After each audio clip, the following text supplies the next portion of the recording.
Acdf is a mnemonic for anterior cervical discectomy with fusion. It is a very common procedure performed in the neck for a combination of neck and arm pain. The procedure is by far our most successful procedure that we do in spine care. It's usually quite simple.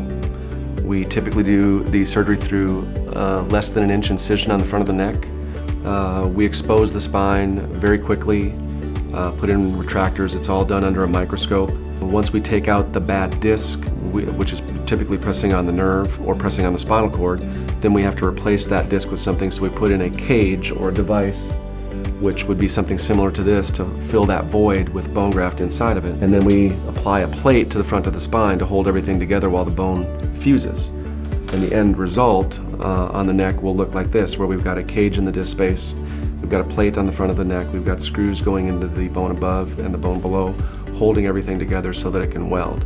And the primary reason for being there is to get the pathology off the spinal cord and off the nerves. Taking out the majority of the disc is just a product of the procedure that we have to do to correct the problem. And that can be done through a simple one level, like on this model here, or we can do up to 4 or 5 levels at a time depending on the patient's pathology. But the candidate for this type of procedure would be somebody who has intractable neck pain that's affecting their quality of life, instability in their neck where they may end up with a spinal cord injury if they don't fix the problem sooner rather than later. Or usually the patients are having difficulty with a pinched nerve or pinched nerves.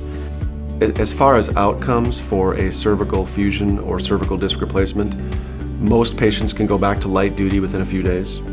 Most patients can go back to full heavy labor or very vigorous active lifestyles at 3 months. The success rate with the procedure is 95% good or excellent results if you look at the literature. And really, it's by far our most successful procedure that we do in the spine and gives us our best patient satisfaction outcomes.